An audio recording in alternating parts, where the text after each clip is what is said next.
melewati masa yang sulit. Tidak seorang pun dari antara kita yang tidak pernah mengalami masa-masa sulit. Pada masa sulit biasanya penuh dengan kekhawatiran. Akhirnya kita tertelan oleh hal-hal yang duniawi dan gagal menerapkan hal-hal surgawi. Karena itu kita perlu tahu bagaimana cara untuk mengatasinya.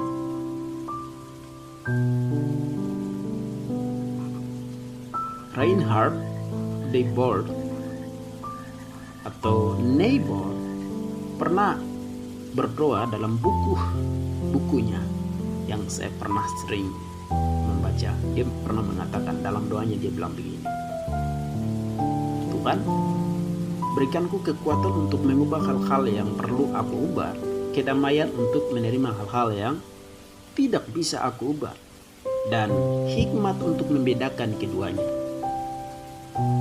Tuhan Yesus pun berkata demikian di dalam Matius pasal 6 ayat 25-34. Janganlah khawatir akan hidupmu, akan apa yang hendak kamu makan ataupun minum, dan jangan khawatir pula akan tubuhmu, akan apa yang hendak kamu pakai. Bukankah hidup itu lebih penting daripada pakaian? Sebab itu janganlah kamu khawatir akan hari besok, karena hari besok mempunyai kesusahannya sendiri. Kesusahan sehari cukuplah untuk sehari. Lalu bagaimana langkah-langkah menghadapi masalah? Ada 4 bagian yang saya mau sharing. Bagaimana kita menghadapi masalah, atau ketika kita ada masalah, bagaimana cara untuk menghadapinya. Yang pertama adalah mempertahankan perspektif ukuran yang tepat. Kok bisa? Ya, karena dapat membedakan antara masalah besar dan masalah kecil. Yang kedua, mempertahankan perspektif waktu yang tepat. Karena waktu yang tepat dapat membedakan antara masalah nanti, sekarang, dan yang lalu. Lalu bagian ketiga adalah mempertahankan perspektif kesanggupan yang tepat.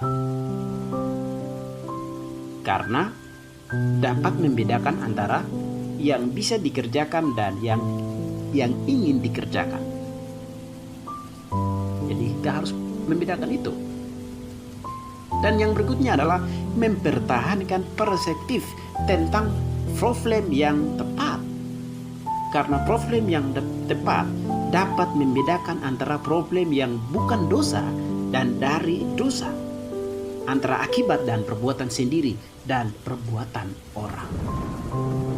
Dan yang terakhir adalah mempertahankan perspektif rohani yang tepat. Karena hanya melalui rohani dapat membedakan antara ganjaran Tuhan dan latihan Tuhan. Jadi, saudara, ada beberapa yang saya dapat sampaikan. Ini adalah hal yang sangat penting. Bagaimana kita harus menghadapi masalah-masalah dengan langkah-langkah yang saya sudah sampaikan.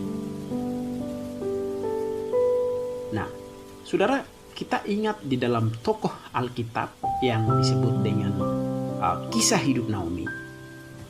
Kita memperlihatkan bahwa Tuhan bekerja dengan cara yang tidak mudah dipahami. Saudara tahu kisahnya, ia kehilangan suami dan kedua putranya setelah mengungsi ke Moab akibat bala kelaparan di Israel. Namun dari menantunya Ruth lahir Obed yang adalah ayah Isai atau ayah Daud. Saudara, bukan hanya Naomi yang mengalami hal demikian, tetapi kita melihat hal yang sama tatkala Elia dipelihara oleh burung kakah pada masa kekeringan. Akhirnya sungai itu pun kering dan Elia harus pindah. Namun karena itulah seorang janda di Sarfat dapat terus hidup. Jadi kesimpulannya apa? Kesimpulannya adalah Tuhan menolong kita dengan cara-cara yang tidak terduga dan kadang membingungkan. Karena tampaknya cara yang pertama berkontradiksi dengan cara yang kedua. Semoga renungan pada malam hari ini menguatkan saya pribadi dan berharap agar kita sama-sama dapat berkat rohani. Kiranya Immanuel, Yesus Kristus memberi kekuatan, kesehatan, sukacita, dan tetap semangat dalam menjalani kehidupan. Saudaraku yang terkasih dalam Tuhan kita Yesus Kristus, oleh karena itu ketika saudara menghadapi masalah, jangan pergi kepada siapapun, tetapi datanglah kepada Tuhan. Bawa masalah kepada Tuhan, karena hanya Tuhan yang mampu memberikan jalan keluar untuk dapat kita